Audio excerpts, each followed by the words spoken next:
अस्सलामुअलैकुम नाज़रीन, programme Khyber at 8 with Fatima Nazish में खुश आमदीद। प्रोग्राम में आज जिन मौज़ूआत पर हम बात करेंगे उनमें सबसे पहले और सबसे अहम मौजू जो है वो है इलेक्शन कमीशन का खैबर पख्तूनख्वा में अक्टूबर से कबल इंतखाबात कराने से इनकार। प्रोग्राम में हमारा जो दूसरा मौजू है वो भी इंतहाई अहम है। हम बात करेंगे पेशावर हाई कोर्ट में खैबर पख्तूनख्वा की निगरान हुकूमत के खिलाफ रिट पिटीशन के मामले पर। इसके अलावा एक और मौजू जो कि इस वक्त जिस पर हमारे खैबर पख्तूनख्वा की खुसूसन आवाम की नज़रें लगी हैं, PTI का मेगा प्रोजेक्ट सेहत कार्ड एक मरतबा फिर से इसकी सर्विसेज मुअत्तल कर दी गई हैं। वजूहात क्या हैं इस पर भी हम बात करेंगे। प्रोग्राम में हम बात करेंगे इसके अलावा अफगान वज़ीर ख़ारजा की खैबर पख्तूनख्वा के सियासी जमातों के कायदीन से मुलाकात के हवाले से। नाजरीन, स्टूडियो में हमें ज्वाइन किया है हमारे सीनियर सहाफ़ियों ने, जिनमें कि सबसे पहले हमें ज्वाइन किया है हज़रत खान मोमन ने। उनके साथ प्रोग्राम में आज हमें ज्वाइन कर रहे हैं पेशावर स्टूडियो से एहतशाम खान। इसके साथ साथ हमें वीडियो कॉल पर ज्वाइन करेंगे सैयद वकास शाह साहब। सबसे पहले चलते हैं हज़रत खान मोमन साहब की तरफ। हज़रत खान साहब, बहुत शुक्रिया प्रोग्राम में वक्त देने का। बिल्ली थैले से क्या बाहर आ गई है? इलेक्शन कमीशन ने अक्टूबर से कबल इनकार कर दिया है इंतखाबात करवाने पर, क्या कहेंगे आप? क्या वजूहात लगती हैं आपको? बिल्कुल, इलेक्शन कमीशन ऑफ पाकिस्तान ने पेशावर हाई कोर्ट में तहरीरी जवाब जमा कर दिया है और तहरीरी जवाब में ये मौक़िफ़ अपनाया है कि खैबर पख्तूनख्वा में हम इंतखाबात कराने की पोजीशन में नहीं है। और वो तहरीरी जवाब में ये भी मौक़िफ़ इख्तियार किया इलेक्शन कमीशन ऑफ पाकिस्तान ने कि जो पंजाब असम्बली के हवाले से सुप्रीम कोर्ट का जो फ़ैसला है ये खैबर पख्तूनख्वा पर लागू नहीं होता। इलेक्शन कमीशन का ये भी मौक़िफ़ है कि आर्टिकल 105 के तहत गवर्नर को ये इख्तियार हासिल की कि वो तारीख़ दे दे। उन्होंने तारीख़ दी 8 अक्टूबर 2023 का। उन्होंने ये तहरीरी जवाब में ये भी मौक़िफ़ इलेक्शन कमीशन ऑफ पाकिस्तान ने अपनाया है कि इलेक्शन कमीशन का काम इलेक्शन कराना है, तारीख़ देना गवर्नर का काम। चूँकि खैबर पख्तूनख्वा असम्बली गवर्नर वज़ीर आला के एडवाइस पर तहलील किया है। ये उन्होंने बिल्कुल क्लियर कट कहा है कि हमारे पास न वसाइल है, न हमारे पास पैसे हैं, न हमारे पास सिक्योरिटी का मसला है। सबसे बढ़कर गवर्नर जो है वो लॉ एंड ऑर्डर की सिचुएशन को उधर बना रहे हैं। सबसे बड़ा मसला है लॉ एंड ऑर्डर। और खैबर पख्तूनख्वा में अमन व अमान की सूरत हाल इंतहाई तशवीशनाक है। अगर देखा जाए पंजाब के मुकाबले में या सिंध के मुकाबले में, तो खैबर पख्तूनख्वा में अमन अमान की सूरत हाल। लेकिन हज़रत खान मोहम्मद साहब, ये उधर तो गवर्नर जो हैं वो पहले दिन से ही दे रहे हैं कि सिक्योरिटी की जो सूरत हाल है वो बहुत अबतर है यहाँ पर, लेकिन ये मसला तब से चल रहा था। अभी आपको क्या लगता है कि ये तहरीरी जवाब जमा करा दिया गया है, इसका आपको क्या असरात नज़र आ रहे हैं? क्या वाकई जो इनकार इन्होंने किया है ये जाएगी चीज़ आगे तक? फिर 90 दिन का क्या हुआ? वो तो ऑलरेडी वैसे भी चले गए थे 105 दिन में, और फिर अब उन्होंने ये इलेक्शन कमीशन ने ये भी मौक़िफ़ अपनाया है कि 14 मई को जो पंजाब के हवाले से जो तारीख़ दी गई है वो इलेक्शन कमीशन ने ये कहा है कि वो 14 मई को तो वो इंतखाबात भी नहीं हुए, पंजाब के इंतखाबात भी नहीं हो रहे। ये मामला जाएगा कहीं अक्टूबर में। इससे भी आगे जा सकता है। ये भी हो सकता है। एक वफाकी वज़ीर ने कल ये मौक़िफ़ इख्तियार किया, अगर ये रवैया रहा, वज़ीर दाखिला ने फैसलाबाद में तकरीब से खिताब के दौरान ये कहा कि अगर ये रवैया रहा तो शायद एक और मई आ जाए। एहतशाम साहब, आपको खुशामदीद कहेंगे स्टूडियो में। बताइएगा, सवाल आपने हमारा सुना कि इलेक्शन कमीशन ने खैबर पख्तूनख्वा असम्बली के इंतखाबात अक्टूबर से कबल कराने से इनकार कर दिया है। तहरीरी जवाब भी जमा हो गया है, इस हवाले से आपका क्या मौक़िफ़ है? बहुत शुक्रिया फातिमा।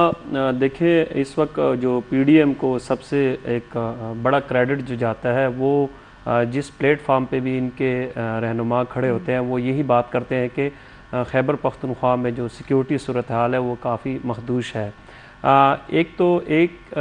इसका सबसे बड़ा हर जगह पे उन्होंने इसी चीज़ को कैश किया है, लेकिन ग्राउंड रियलिटी भी कुछ ऐसी ही है। आप देखें कि गुज़श्ता एक साल में आपके जो खैबर पख्तूनख्वा के जो कबायली अज़ला हैं वहाँ पे एक साल के दौरान तकरीबन 125 पुलिस एहलकार जो हैं वो कानून नाफिज करने वाले जो एहलकार हैं वो शहीद हुए थे। अभी आप देख लें कि सिर्फ गुज़श्ता 4 माह के दौरान आपके शुमाली वज़ीरिस्तान में, जनूबी वज़ीरिस्तान में, लकी मरवत में, बन्नू में और पेशावर में सबसे ज़्यादा जो अटैक्स हुए हैं वो इन्हीं अज़ला में हुए हैं। और सिर्फ गुज़श्ता 3 से 4 माह के दौरान इस साल 126 एहलकार जो हैं सिर्फ 4 माह के दौरान शहीद हुए हैं। तो आप देख सकते हैं कि मोर देन 80 पुलिस लाइन धमाके में एग्जैक्टली पुलिस लाइन धमाका जो है सबसे बड़ा एक मैसिव अटैक था। तो जो सियासी सूरत हाल है उसमें यकीनन जब आप कैलकुलेशन करते हैं सिक्योरिटी इंतजामात की, तो इस वक्त भी अगर आपने इलेक्शन करवाने हैं तो आपको 56,000 से ज़ायद पुलिस एहलकार की जो एहलकारान है उनकी आपको दरकार होंगे। लेकिन वो आप सिक्योरिटी कहाँ से पूरा करेंगे, उनको आप कहाँ तैनात करेंगे? और अगर आपने जनूबी अजला में इलेक्शन करवाने हैं, इस वक्त तो आपके जो साउथ रीजन है और जनूबी और शुमाली वज़ीरिस्तान की जो सूरत हाल है, वहाँ पे जो DPOs हैं वो कई दिनों तक अपने दफ्तर तक नहीं जा सकते। तो एक ज़िले का सरबराह जो है वो अपने दफ्तर नहीं जा सकता। आप देखें कि डी खान में क्या हो रहा है। डी खान में आपके आज भी जो अमरीकी गैर मुल्की असला है वो आपकी KP पुलिस के ऊपर इस्तेमाल हो रहा है। आप देखें वहाँ से इंजीनियर्स अगवा हो रहे हैं, एग्रीकल्चर के जो अफसरान हैं वो अगवा हो रहे हैं। आपकी अपनी जो पुलिस है उनके ऊपर रोज़ाना की बुनियाद पर आपके साउथ रीजन में अटैक्स हो रहे हैं। तो आज वही सूरत हाल है जो आप देखें कि 2013 में उस वक्त जो आपकी निगरान हुकूमत थी, आए रोज़ जो धमाके हो रहे थे। अब चूँकि दहशतगर्दी की वो अप्रोच नहीं है, सुसाइड अटैक्स नहीं हो रहे, लेकिन जो टारगेट किलिंग है और जो पुलिस कानून नाफिज करने वाले चेंज है। पहले अवामी मकामात को निशाना बनाया था, अब डायरेक्ट फोर्सेस को, पुलिस को निशाना बनाया है। एग्जैक्टली। तो दूसरी बात ये है कि PDM जो है वो यकीनन अगर आप बात करें सियासी सूरत हाल की, तो इस वक्त आप अगर सर्वे भी करवा लें तो PDM की वो सूरत हाल नहीं है। आप देखें कि निगरान हुकूमत इस चीज़ को तो एक बड़े अच्छे तरीके से कैश कर रही है, लेकिन गुज़िश्ता चंद माह में निगरान हुकूमत ने किया क्या है उस पर अगर हम बात करें। बिल्कुल ये सवाल है कि निगरान हुकूमत ने किया क्या है, लेकिन आप ही की बात से एक सवाल जो है हज़रत खान मोहम्मद साहब की तरफ है। 56,000 सिक्योरिटी जो एहलकार हैं उनकी कमी है इस वक्त। आपको क्या लगता है कि क्या अगर ये कमी पूरी कर दी जाए और सिक्योरिटी फराहम कर दी जाए और फिर इलेक्शन कंडक्ट कराए जाएँ, तो क्या इस चीज़ की जिम्मेदारी कोई लेगा कि खुदा न ख्वास्ता इलेक्शन वाले दिन या ड्यूरिंग इलेक्शन कैंपेन्स किसी किस्म का कोई नाखुशगवार वाक़या नहीं होगा? ये तो इम्कान हर वक्त मौजूद रहेगा। और IG ने पुलिस डिपार्टमेंट ने इलेक्शन कमीशन ऑफ पाकिस्तान को लिख दिया कि हमें इजाज़त दी जाए कि हमें पुलिस में मज़ीद भर्ती करें। उन्होंने भर्ती के लिए मतलब इलेक्शन कमीशन ऑफ पाकिस्तान को ख़त लिख दिया है। ये बात सही है। जब निगरान वज़ीर आला के ज़ेर सदारत इजलास हुआ था तो उसमें IG ने, साबका IG ने ये मौक़िफ़ इख्तियार किया था, मौज़म जहाँ अंसारी ने, कि हमें 56,000 पुलिस की यानी सिक्योरिटी फोर्सेस की ज़रूरत होगी हर पुलिस स्टेशन पर सिक्योरिटी एहलकार तैनात करने की। अमन अमान की सूरत हाल ख़राब है, हमले तो होंगे, हमलों का इम्कान तो है।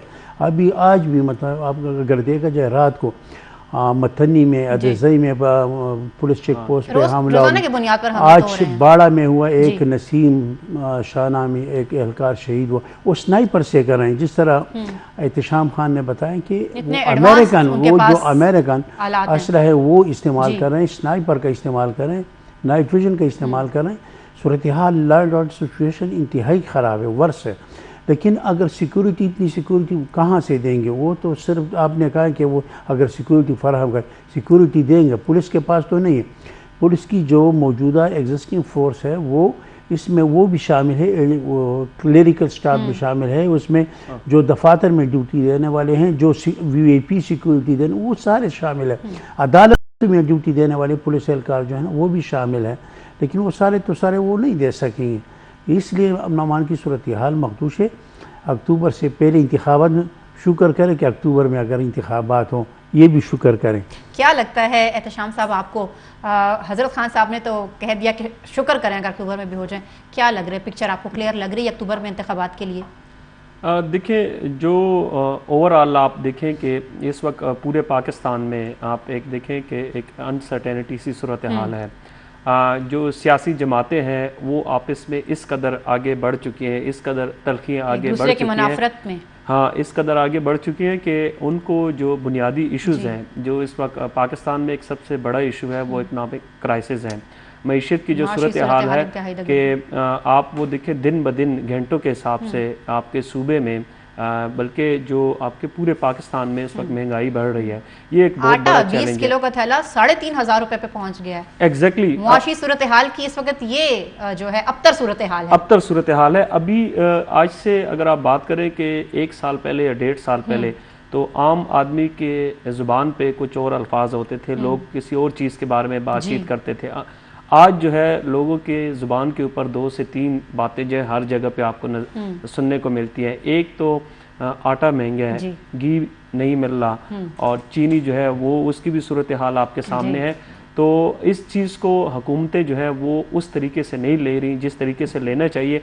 आप अपने सूबे को देख लें कि जब से निगरान हुकूमत आई है उन्होंने सिक्योरिटी के हवाले से कितने इजलास किए हैं, निगरान हुकूमत ने आपके इकनॉमिक क्राइसिस के हवाले से कितने इजलास किए हैं।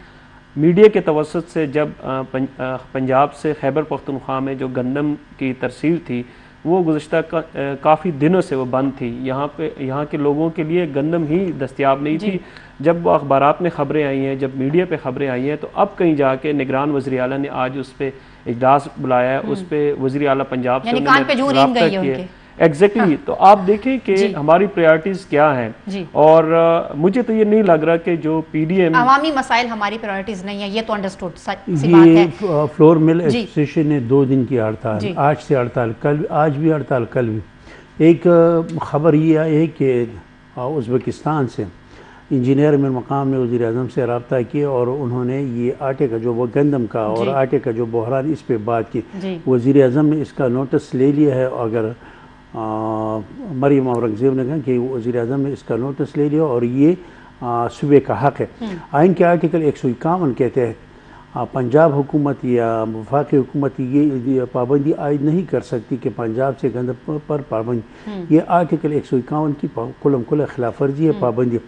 आज अखबारात में एक इश्तिहार छपा है और इस पर फ्लोर मिल एसोसिएशन के चेयरमैन हाजी मोहम्मद इकबाल ने इल्ज़ाम लगाया है कि जब ट्रक पंजाब से अगर गंदम की सप्लाई होती है तो चेक पोस्टों पे एक ट्रक पे तकरीबन 1,20,000 रुपये लेते हैं, रिश्वत ली और जाती है। यही सबसे बड़ा मसला है, जिसको आटा डीलर्स भी वक्तन फवक्तन कहे जब आप इंटरव्यूज करते हैं उनसे तो वो बेचारे फरियाद करते रहते हैं। क्योंकि ये अवामी इशू है इसलिए इस पर मैंने बात की है। इस पे बिल्कुल बात करनी चाहिए। सियासत बड़ा लिंक्ड करती है अवामी मसाइल के साथ। एहतशाम ये बताइएगा कि मुआशी सूरत हाल की जानिब आपने इशारा किया, पॉलिटिकल स्टेबिलिटी जो किसी भी मुल्क में सियासी इस्तेकाम है वो मईशत पर कितना असरअंदाज होता है, क्योंकि करंट सिचुएशन जो पाकिस्तान की है पॉलिटिकली हम देख रहे हैं वो तो वर्स्ट अपनी उस पर है। तो क्या लगता है आपको स्टेबिलिटी कितनी ज़रूरी है पॉलिटिकल? देखिए आपने बड़ा अच्छा क्वेश्चन किया है। आप देखें कि सिर्फ अपनी सियासी मफादात की खातिर, अपनी पॉलिटिकल पॉइंट स्कोरिंग की खातिर कुछ दिन पहले आप देखें कि अवामी नेशनल पार्टी जिसकी एक सूबे में हुकूमत भी रह चुकी है वो पॉलिटिकल मफादात के लिए उन्होंने ऑल पार्टी कॉन्फ्रेंस का इनेकाद किया है। ठीक है, अभी आप देखें कि उसका एजेंडा शायद यही तीनों बातें थी जो अभी हम कर रहे हैं। एग्जैक्टली जमात इस्लामी की तरफ से भी ये बातें आई थी कि वो भी जो दीगर सियासी जमातें हैं उनको एक प्लेटफॉर्म पे लाना चाहती हैं।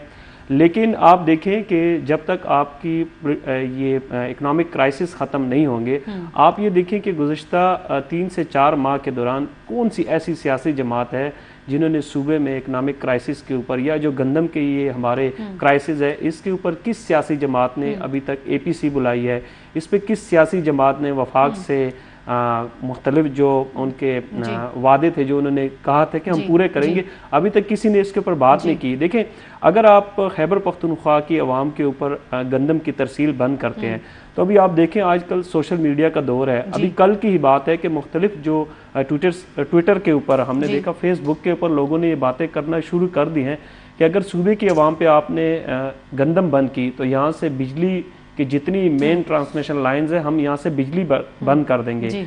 तो अगर ये खुदा न ख्वास्ता ऐसी सूरत रविश चल पड़ी तो फिर तो खतरनाक है दोनों ही सूबों के लिए, एग्जैक्टली उनकी आवाम के लिए। तो ये बजाय ये कि आप तमाम जो सियासी जमातें हैं वो नो डाउट इलेक्शन के ऊपर 1 तारीख के ऊपर तो तमाम सियासी जमातें सर जोड़ने के लिए तैयार हैं, लेकिन जो इस वक्त सूबे के अवाम की जो बुनियादी चीजें हैं उसके ऊपर भी अगर APC बुला ली जाए तो बहुत बेहतर होगा। जिक्र किया है एहतशाम ने हजरत खान साहब, ऑल पार्टीज कॉन्फ्रेंस हमने अपने पिछले प्रोग्राम में बड़ा जिक्र किया था, जरा रोशनी तो डालें क्या बना उसका?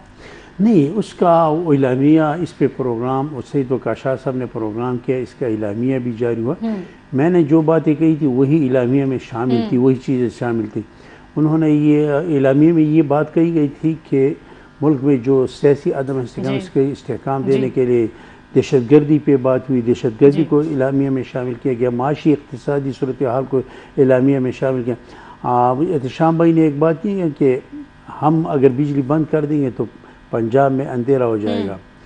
इसी तरह जो जनूबी अजला में गैस पैदा होती है और गैस हमारी ज़रूरत से कई गुना ज़्यादा है, वो गैस पंजाब में दी जाए, पंजाब को दी जा रही है। अगर गैस बंद कर दें ना तो पंजाब में उसकी पंजाब की चीखें निकलेगी। इस तरह हमारे साथ ये न किया जाए, गंदम की तरसील पर पाबंदी। हाँ, कम से कम ये जो जितने फ्लोर मिले हैं पाकिस्तान खैबर पख्तूनख्वा में अभी बंद हो गई है, आज भी बंद है, कल भी बंद होने वाली है। अगर गंदम ना हो तो आप ओपन मार्केट से उनको इजाज़त दे दें मालिकान को कि ओपन मार्केट से गंदम खरीद कर वो ले आएँ। आपको ओपन मार्केट से इजाज़त भी नहीं देते कि पंजाब हुकूमत ने इजाज़त नहीं दी कि आप ओपन मार्केट से गंदम खरीद कर मत।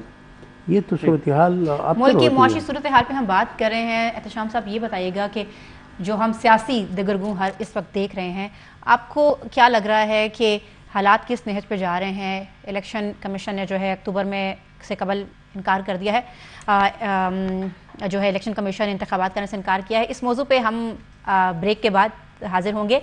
नाजरीन, प्रोग्राम में वक्त हुआ है एक वक्फे का, वक्फे के बाद हाजिर होंगे, हमारे साथ रहिएगा। वेलकम बैक नाजरीन। प्रोग्राम में ब्रेक पर जाने से पहले हम बात कर रहे थे खैबर पख्तूनख्वा में इलेक्शन कमीशन की जानिब से इंतखाबात कराने से इनकार करने पर। एहतशाम साहब, आप ही की तरफ आएंगे, ये बताइएगा आपको क्या लगता है कि ये ऊँट किस करवट बैठेगा? इनकार कर दिया गया है, मज़ीद आपको मुआशी सूरत हाल कितनी बिगड़ती हुई नज़र आ रही है? अगर इलेक्शन जो है वो वक्त पर तो ऑलरेडी हो नहीं रहे, लेकिन जो एक्सपेक्टेड था तब भी अब होते नज़र नहीं आ रहे, क्या लग रहा है आपको? मुआशी सूरत हाल को आप कैसे लिंक करते हैं इस पॉलिटिकल सिचुएशन के साथ? देखिए फातिमा, हमने थोड़ी देर पहले भी इसी टॉपिक के ऊपर बात की थी। यकीनन आप किसी भी मुल्क की इस वक्त तरक्की का अंदाज़ा जो है वो आप उसके इकनॉमिक सूरत हाल से ही लगा सकते हैं। साथ ही साथ आपके जो इंटरनेशनल रिलेशंस हैं वो काफ़ी मैटर करते हैं।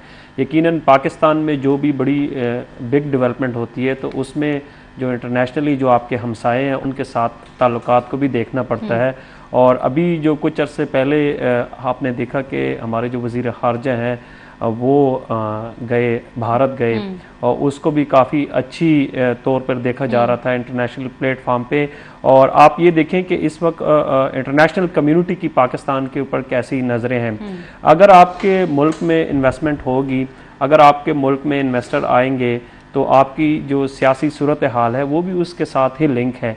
जितनी ज़्यादा यहाँ पे एक्टिविटीज़ होंगी, जितने ज़्यादा लोगों को अपॉर्चुनिटीज़ मिलेंगी तो यकीनन फिर लोग सोचेंगे भी और आपके पॉलिटिकल सूरत हाल भी बेहतर होगी।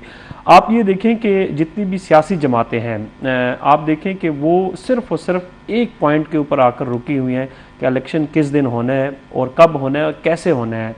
चाहिए तो ये था कि हम अगर सूबे की बात करें, निगरान हुकूमत की बात करें, तो आप अपने निगरान हुकूमत को देख लें कि कोई भी किसी भी पार्टी का वज़ीर या 15 दिनों के लिए होता है या 20 से 25 दिनों के लिए होता है।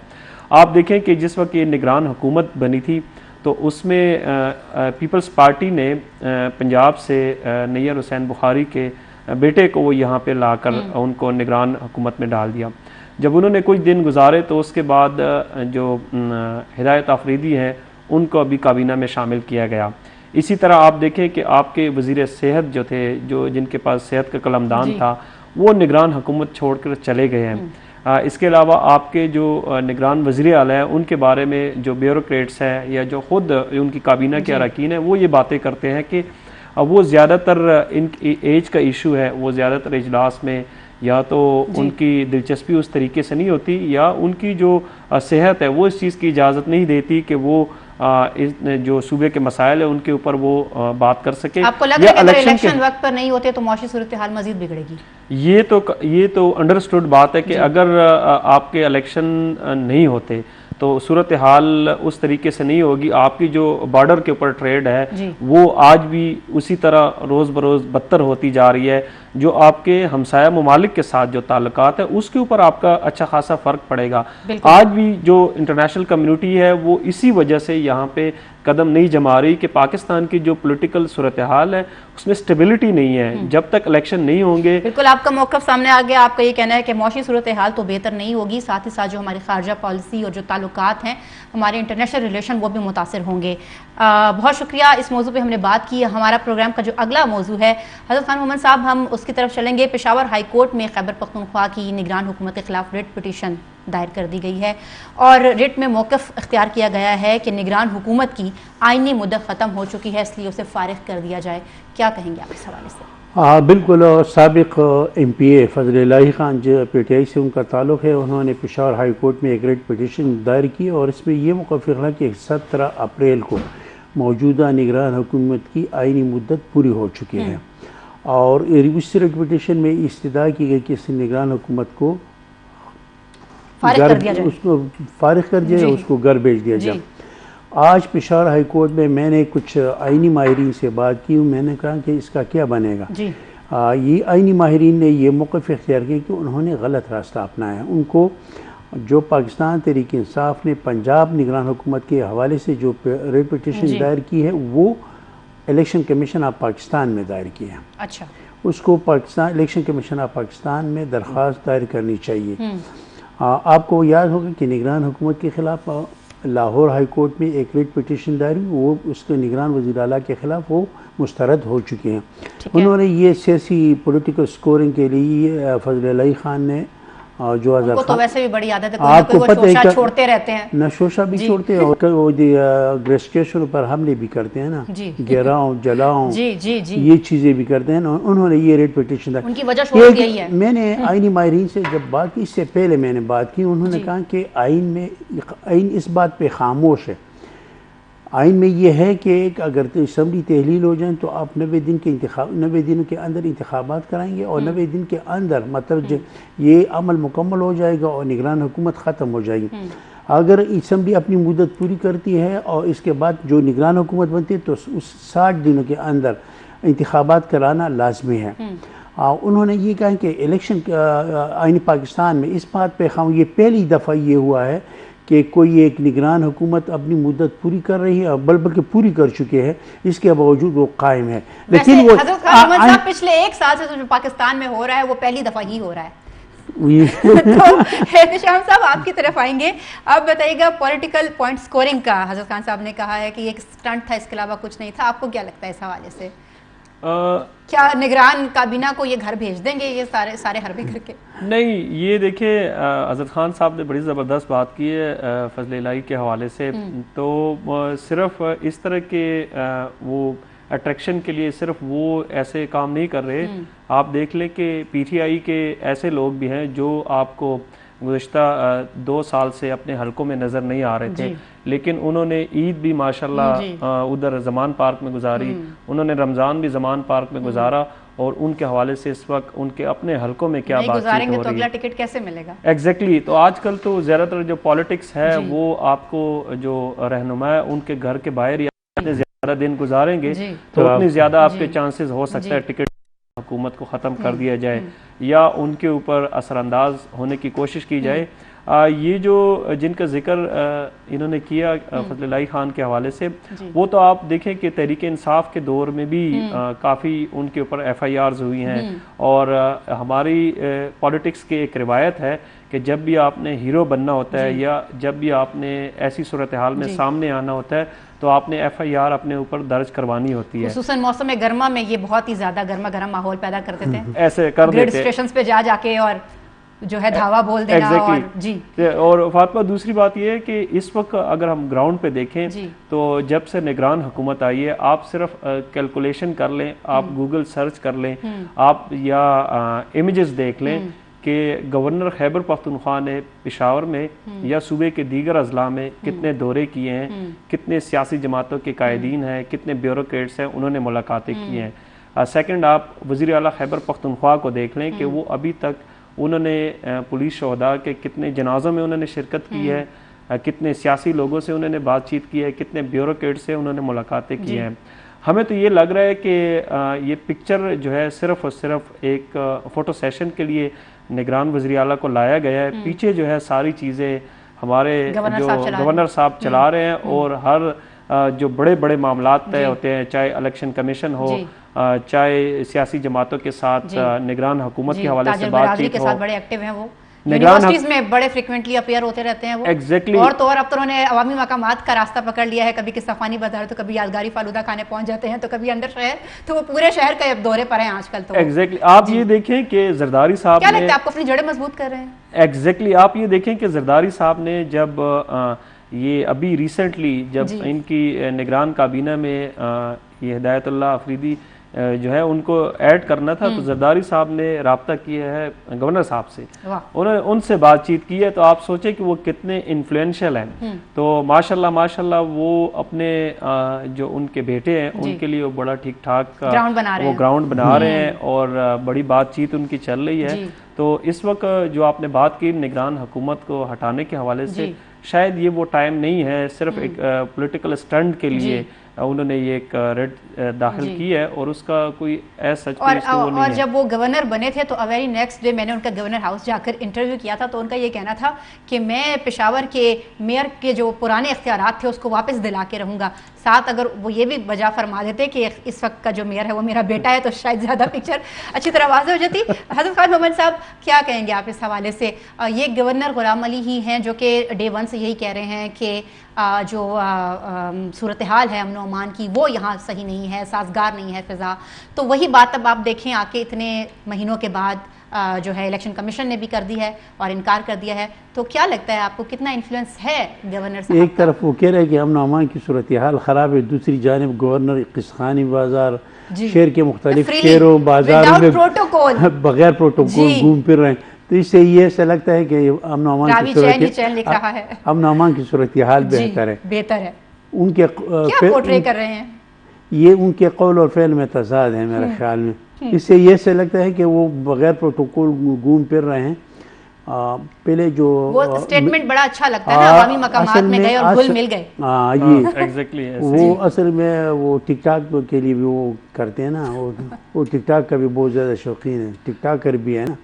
हाँ, उनके पास जो फोटोग्राफर है, गवर्नर साहब अगर सुन रहे हो तो नहीं वो नहीं है, नया स्टेटमेंट आया है। अभी तक जो सहाफती ज़िंदगी में उसमें मैंने ऐसा गवर्नर नहीं देखा इतने ज़्यादा उसका टिकटॉक, तस्वीर, प्रोग्राम्स, मसरूफियात। हालांकि इन्फ्लुएंशियल तो वो हैं, हाँ वो टिकटॉक के सूरत में हो या फिर वो एज अ गवर्नर हो, वो इन्फ्लुएंस। हालांकि गवर्नर के पास आजकल में गवर्नर एक नुमाइशी होता है, एक आईनी होता है लेकिन नुमाइशी होता है। पहले उसके जम अजला यानी कबायली अजला गवर्नर के पास हो तो ताकतवर गवर्नर हुआ करते थे। आजकल उनके पास नहीं, वो आईनी जो इशू होते हैं उस पर दस्तखत करते हैं या नहीं, अगर नहीं करते तो वो आईनी। लेकिन आपको लगता है कि गुलाम अली की जो प्रेजेंस है इस वक्त एज ए गवर्नर, उसने गवर्नर के ओहदे को दोबारा से जो है वो जिंदा कर दिया और वो असल में उनकी खुशकिस्मती ये है कि जिस तरह एहतशाम खान ने कहा कि निगरान वज़ीर आला जो है ना वो पपट हैं, कठपुतली है। वो एक उनकी उम्र बहुत ज़्यादा है और शायद उनकी बीमारी भी कोई हो, वो दफ्तर भी नहीं आते। और गुलाम अली साहब ने तो बाहरहा ये कहा है कि वो एक ब्रिज है वफाक के और केपी के दरमियान, तो मीन के वही होली सोली जो है वो ब्रिज नहीं है, वो ब्रिज नहीं, क्योंकि सो माशी तौर पे बदहाली का शिकार है। खैबर पख्तूनख्वा के 238 अरब रुपए से ज्यादा वफाक के ज़िम्मे बकाया जाते। गवर्नर को चाहिए कि वो अपना किरदार अदा करते और वो पैसे लेकर पैसे वापस ले आते, लेकिन वो तो कह रहे हैं कि मैं इस वक्त एलची का किरदार अदा कर रहा हूँ, यहाँ की वहाँ, वहाँ की यहाँ। तो आप बताएं क्या कहेंगे? फातिमा, इसमें बात यह है कि अगर आप सिर्फ एक ही सिक्योरिटी की जो सूरत हाल है उसको आप रीज़न बनाते हैं, ठीक है वो एक लॉजिक है, लेकिन आप ये देखें कि जब 2013 के इलेक्शंस थे तो उस वक्त की जो निगरान हुकूमत थी उस दौर में भी कितने ज़्यादा रोज़ाना की बुनियाद पे अवामी नेशनल पार्टी के रहनुमाओं पे हमले होते थे। गुलाम बिलोर पे उस वक्त हमला हुआ था, अवामी नेशनल पार्टी के और रहनुमा थे, रोज़ाना की बुनियाद पे जो पब्लिक गैदरिंग्स होती थी रोज़ाना में उसमें सुसाइड अटैक्स होते थे और उसके बावजूद भी इलेक्शन हुआ, ठीक ठाक इलेक्शन हुआ। आज आप देख लें, आप मर्दान में कोई पब्लिक गैदरिंग करते हैं, 2 दिन पहले ही पेशावर में पीटीआई की एक रैली निकली थी, बाजोड़ में लोग निकलते हैं, सवात में लोग निकल रहे हैं, किसी जगह पे कोई मैसेज जो है। ये कहना है जो हमारे जो पैनलिस्ट इस वक्त बैठे हुए हैं उनका ये कहना है कि जहाँ चाह वहाँ रहा, अगर मर्जी हो तो रास्ते हज़ार हाँ निकल आते हैं।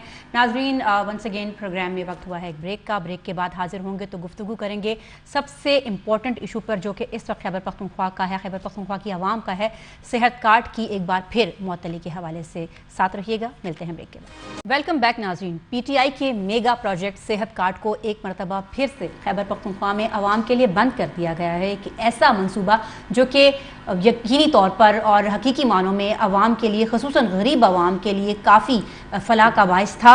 हज़रत खान मोहम्मद साहब, क्या लगता है आपको कितना मुतासिर होगी गरीब आवाम, खुसूसन गरीब मरीज़ इस महंगाई के दौर में बिलखुसूस सियासी रकावट से? क्योंकि ये खुलम खुला सियासी रकावत है जो कि हमें नज़र आ रही है इस वक्त। असल में जो मुस्तफ़ी हुए हैं मशीर प्रोफेसर डॉक्टर आबिद मजीद, उन्होंने जब प्रेस कॉन्फ्रेंस की तो उन्होंने ये बताया कि हमने 2 अरब रुपए पे किए हैं स्टेट लाइफ इंश्योरेंस कंपनी को, रिज्यूम कर दिया गया। उन्होंने कहा कि ये मनसूबा बहाल हो गया है और इसके उन्होंने ये भी कहा कि 2 अरब हमें मज़ीद देने होंगे। लेकिन मेरा ख्याल में वो जो इतलात है वो 2 अरब रुपए नहीं मिले, इसलिए उनको ये बड़े जो ऑपरेशन है वो मुअत्तल कर दिए हैं, जिससे यकीनन जो गरीब मरीज़ है अस्पतालों में हैं उनके बड़े ऑपरेशन होने थे वो मुतासर होंगे। और इसे उन्होंने लेकिन ये बात ये है कि वो जो प्रेस कॉन्फ्रेंस कर रहे थे तो उसका डायरेक्टर था रियाज तनूरी, उन्होंने ये बात कही कि हमें इस साल 24 अरब रुपए देने हैं, हमें 6 अरब रुपए हमारे ज़िम्मे हैं। मतलब कंपनी के 6 अरब रुपए हमारे ज़िम्मे, 6 अरब रुपए 30 जून तक हमें 6 अरब रुपए देने होंगे। ये प्रोफेसर आबिद जमील साहब ने ये भी फरमाया कि आइंदा साल, या इस साल हम 24 अरब रुपए देने हैं, आइंदा साल हम 34-35 अरब रुपए देंगे, चूँकि 5 अरब रुपए हमें मज़ीद देने होंगे और हर साल इसमें इजाफा होगा। ये बहुत बड़ा महंगा मंसूबा है। उन्होंने ये एक बात प्रोफेसर आबिद जमील साहब ने कही कि तरक्की याफ्ता ममालिक में इस तरह नहीं होता कि एक अमीर है, जागीरदार है, उनके पास ताकत है, वो इलाज कर उनके पास है, लेकिन आप उनको फिर उसके वो जो रियाज तनूरी है उन्होंने ये कहा कि एक कानून के ज़रिए उसको तहफ़्फ़ुज़ दिया गया। ये लोग इसमें निगरान हुकूमत के पास ये इख्तियार नहीं है कि वो ये तशख़ीस करें कि वो ये इसका इलाज होगा, इसका नहीं होगा, इसका नहीं। उन्होंने कहा ये उनके पास ये इख्तियार या मैंडेट नहीं है। वो कह रहे थे, वो प्रोफेसर आबिद जमील साहब कहना चाहते थे और ये उनकी ये कोशिश थी कि उनको इसकी कैटेगरी में तकसीम किया जाए। उन लोगों जो गरीब है, जो बेनज़ीर इनकम सपोर्ट प्रोग्राम से उनको वाबस्ता है, उन लोगों का इलाज हो। लेकिन फिर रियाज तनूरी ने प्रेस कॉन्फ्रेंस के दौरान कहा कि मौजूदा हुकूमत के पास ये मैंडेट नहीं है। अभी ये एक अजीब व गरीब बात यह है कि उन्होंने रमज़ान में 19 अरब 77 करोड़ रुपए का फूड पैकेज दिया। अगर आपके पास मतलब पैसे थे उस वक्त तो आपको चाहिए थे कि 6 अरब रुपए उसके लिए इसी प्रोग्राम को कंटिन्यू करने के लिए रखे जाते हैं। शाम साहब, आपकी तरफ आएंगे। एक ऐसा मंसूबा जिससे कि वाकई हमारे अपने बहुत सारे जानने वालों ने, कुलीग्स ने इससे इस्तेफादा हासिल किया, इस वक्त इसको बंद कर दिया गया है। बहुत सारे लोग जिनके ऑपरेशंस अवेटिंग में थे और जिनको तारीखें मिल चुकी थी, क्या लगता है आपको कितने इफ़ेक्ट आवाम तो होगी, लेकिन सियासी रकाबत का आपको यहाँ अंसर कितना ज़्यादा लग रहा है? क्योंकि रियाज तनूरी साहब का मैंने जब खुद इंटरव्यू किया था साल के आगाज़ में, तो उन्होंने ये कहा था कि 4 से 6 बड़ी बीमारियों को मज़ीद इस कार्ड में शामिल किया जा रहा है, जिसमें कॉक्लियर इम्प्लांट जैसा महंगा तरीन इलाज भी शामिल था। तो क्या उस वक्त ये आइडिया नहीं था कि फ़ंड्स बिल्कुल ही नहीं होंगे, दिवालिया हो जाएगा ये मंसूबा, इसको बंद करना पड़ेगा? क्या कहेंगे आप इस हवाले से? देखिए फातिमा, हम देखें कि ये वही सूरत हाल है जब आप PTI का जब दूसरा दौर था इस सूबे में, तो उसमें आप देखें कि जब बल्दियाती इंतखाबात हो रहे थे तो इमरान खान की हुकूमत में महंगाई और कुछ चीज़ें, बेरोजगारी बहुत। साहब की हुकूमत में, उनके टर्नओवर में, उनकी मौजूदगी में भी जो बड़े प्राइवेट हॉस्पिटल्स हैं वहाँ ये मुअत्तल हो गया था। एग्जैक्टली जिसमें नॉर्थ वेस्ट और रहमान मेडिकल शामिल। एग्जैक्टली तो आप देखिए कि उस दौर में जब महंगाई बहुत ज़्यादा हो गई थी और जो लोगों को बताया गया था यूथ को हम एम्प्लॉयमेंट देंगे, हम इतनी नौकरियां देंगे, इमरान खान के उस दौर में जब ये चीज़ें नहीं हुई तो एक वक्त ऐसा आ गया था कि उनकी पार्टी के लिए कोई टिकट ख़रीद नहीं रहा था और ना ही लोग जो है PTI के टिकट पे बल्दियाती इलेक्शन लड़ रहे थे। इतनी सूरत हाल ख़राब हो गई थी। मेरे ख्याल में अब सेम सूरत हाल PDM की आ गई है। जब इन्होंने इतना बड़ा मंसूबा जिसकी जड़ें इतनी मजबूत हो चुकी हैं कि आप उसको किसी भी तरीके से अगर काटना चाहें भी तो जड़ें आप नहीं काट सकते। अगर पीडीएम के थोड़ी बहुत अगर उनको वोट मिलने भी थे तो शायद ये मंसूबा बंद करने से मेरे ख्याल से उनको वो जो थोड़े बहुत वोट मिलेंगे भी अभी इसके नतीजे में वो नहीं मिलेंगे। आप देखेंगे कि किसी भी बड़े प्लेटफॉर्म पे अगर लोग बातें करते हैं तो तहरीक इंसाफ के दो चीज़ों को हर जगह पे याद रखा जाता था। एक उनके ये वाला मंसूबा जो स्कूल उन्होंने काफ़ी बेहतर किए इस सूबे में, और एक उनका जो सेहत कार्ड का मंसूबा था जिससे आप मुस्तफ़ीद हुए, मेरा ख़ानदान मुस्तफ़ीद हुआ, हर दूसरा तीसरा बंदा जो है इससे काफ़ी हद तक मुस्तफ़ीद हुआ है। तो आप देखें कि जब इस तरह की चीज़ें आप करेंगे, बजाय आप इलेक्शन टैक्टिक्स आप यूज़ करें, आप इलेक्शन को डिले करें, लेकिन जो ऐसी चीज़ें कि जो आपके अगर एक डायरेक्टली अवामी खफगी का बायस बनती हैं। एग्जैक्टली तो ये टैक्टिक्स जो है ये आने वाले दिनों में आपको इसका अंदाज़ा होगा कि आपने कितना बड़ा लॉस किया है।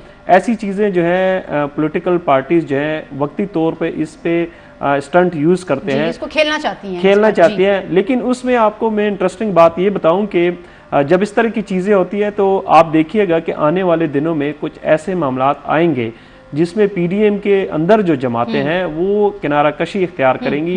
हो सकता है कि पीपल्स पार्टी पीपल्स पार्टी पीडीएम से अलहदा हो जाए, हो सकता है कि जेवाई एक साइड पे हो जाए, फिर ये जो है यही जमातें एक दूसरे के ऊपर इल्जामात की बौछार होगी। वो ये कहेंगे कि ये मंसूबा जो है ये हमने बंद नहीं किया था, ये इस पार्टी ने बंद किया था।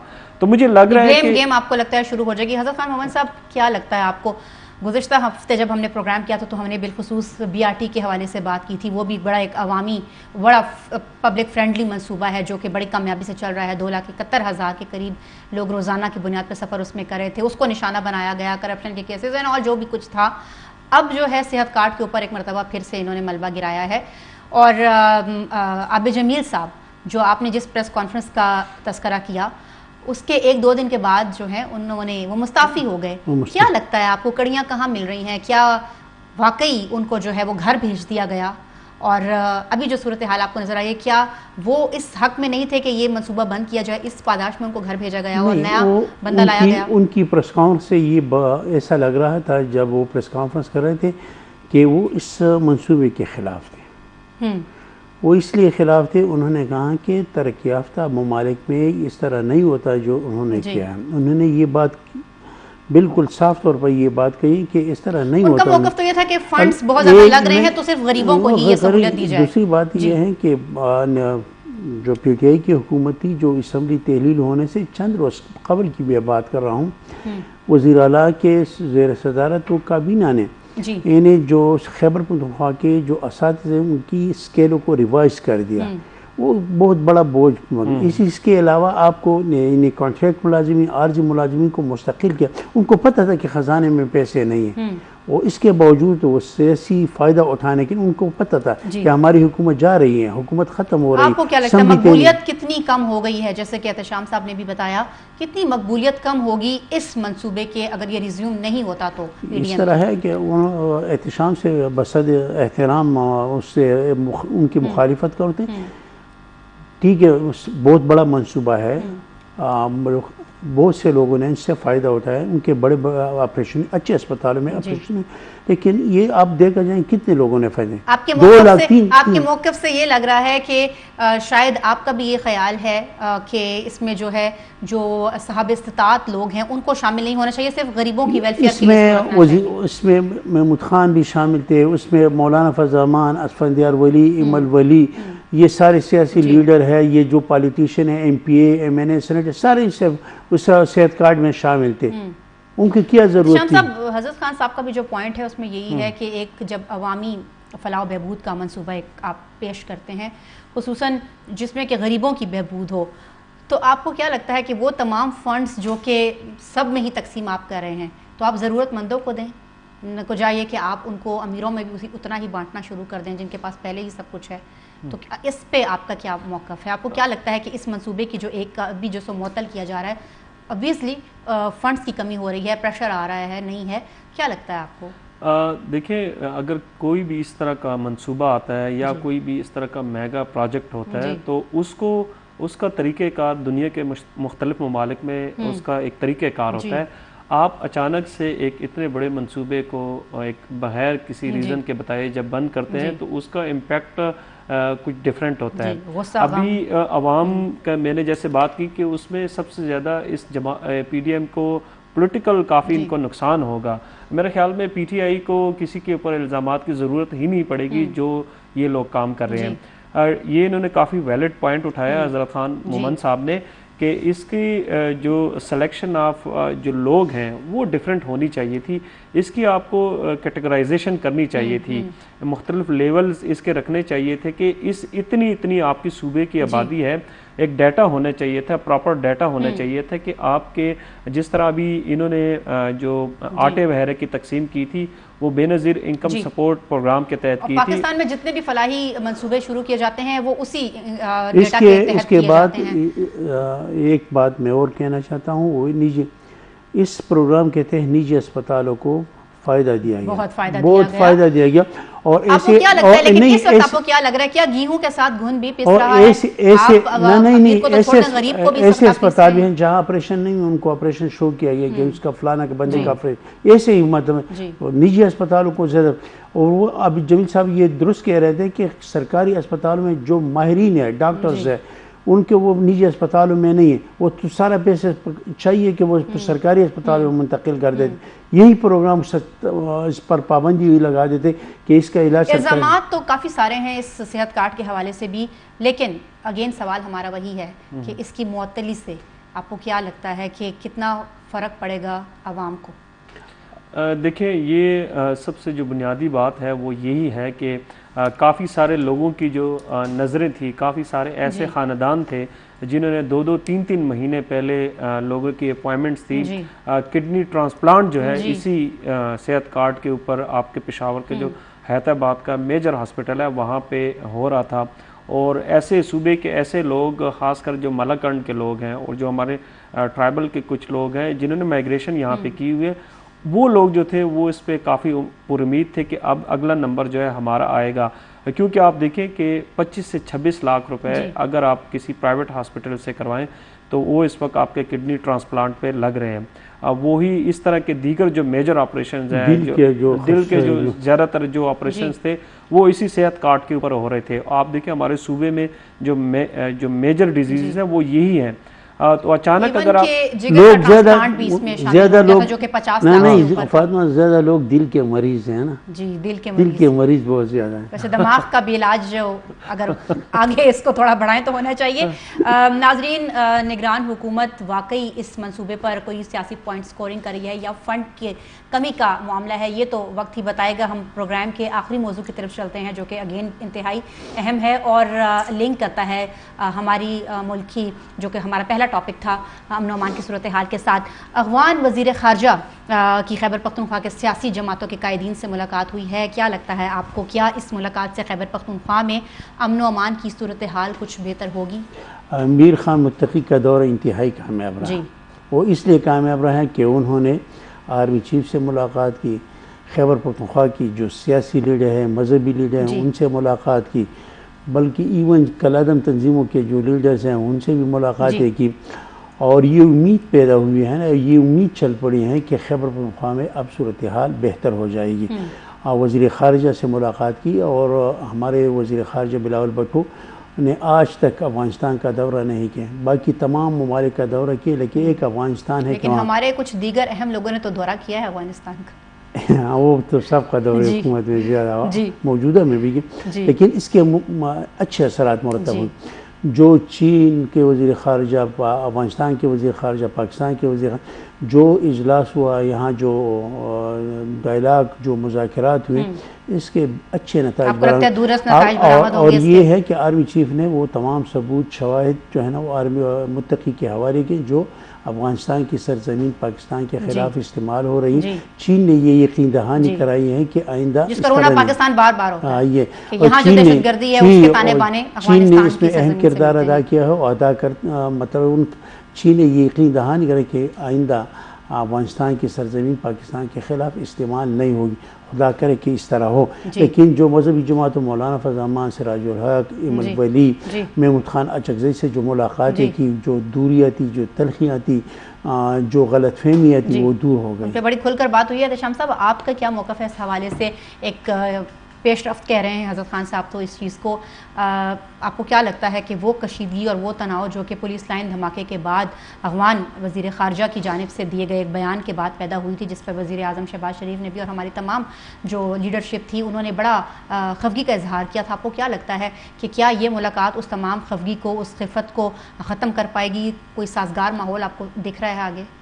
देखिए, जब भी किसी भी मुल्क में एक टेंशन चल रही होती है और एक पुराना और देरीना मसला उस मुल्क में चल रहा होता है, तो उसके मसले के हल के लिए जब सालिस का कुछ लोग किरदार अदा करते हैं, तो यकीनन अगर चंद दिनों में या चंद महीने में उसके नताइज नहीं मिलते तो थोड़ा टाइम बाद उसके नताइज मिलना ज़रूर शुरू हो जाते हैं। तो किसी भी मसले में अगर आपके हमसाए आपसे बात करने के लिए आए हैं, आप उनके साथ बात करने के लिए बैठे हैं, तो गलतफहमियाँ ज़रूर न ज़रूर उसमें गलतफहमियाँ दूर हो जाती हैं।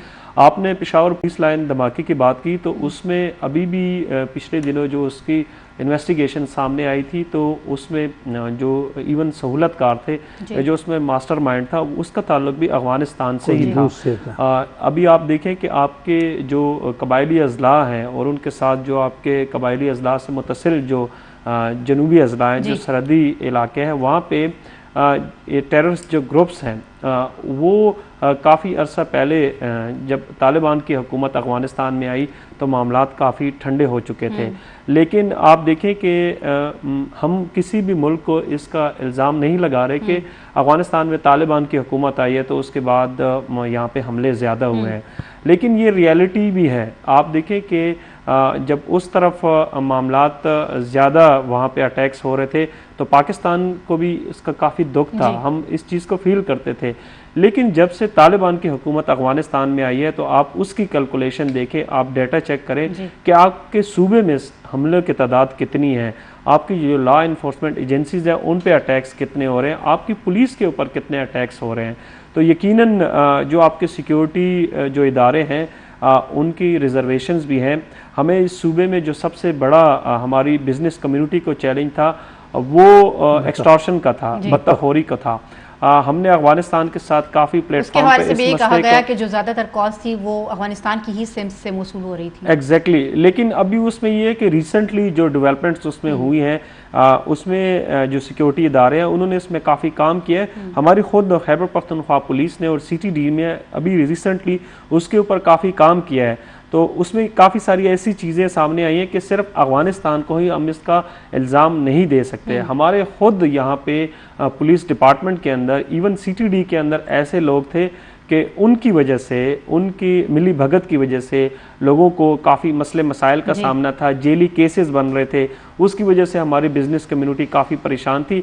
लेकिन जब से उन लोगों के ऊपर हाथ डाला गया है, उन लोगों के खिलाफ कार्रवाई की गई है, तो आप देखें गुज़िश्ता 2 से 3 महीनों में खैबर पख्तूनख्वा में आपको एक्सटॉर्शन के केसेस ना होने के बराबर नजर आ रहे हैं।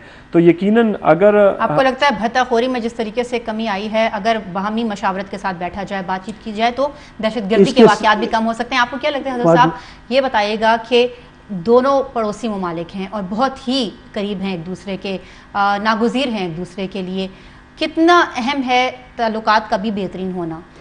मैं एक और बात बताना चाहता हूँ कि साबका दौरे हुकूमत में जो अशरफ गनी की हुकूमत थी, उसमें अशरफ गनी ने ख़ुद ये कोशिश की, वो चल कर आए थे और GHQ गए थे, उन्होंने ये कोशिश की थी कि दोनों ममालिक के दरमियान ताल्लुकात में बेहतरी आ जाए। बदकिस्मती से वो बेहतरी नहीं आई। जब से तालिबान की हुकूमत बनी है अफ़गानिस्तान में, ये मुत्तक़ी ने बहुत बड़ा काम किया है अफ़गान हुकूमतें कि उन्होंने बराह रास्त खैबर पख्तूनख्वा जो ताकतवर शख्सियात है, जो मजहबी शख्सियात है, मजहबी जमात, सियासी जमात, उनसे बराह रास्त रब्ता किया। इन अफ़गान सफारत खाने ने डिनर पर यानी बराह रास्त रब्ता ही मसाइल का हल निकालेगा। बहुत शुक्रिया हज़रत खान मोहम्मद साहब, एहतशाम साहब प्रोग्राम में वक्त देने का। नाजरीन, हमारे जो पैनलिस्ट हैं उनकी मुत्तफ़िक़ा राय यही है कि पाकिस्तान में अगर हमें हमारी मईशत की बेहतरी चाहिए तो उसके लिए सियासी इस्तेकाम नागुज़ीर है। प्रोग्राम में आज के लिए इतना ही। अगले प्रोग्राम तक के लिए इजाज़त दीजिए। अल्लाह हाफ़िज़।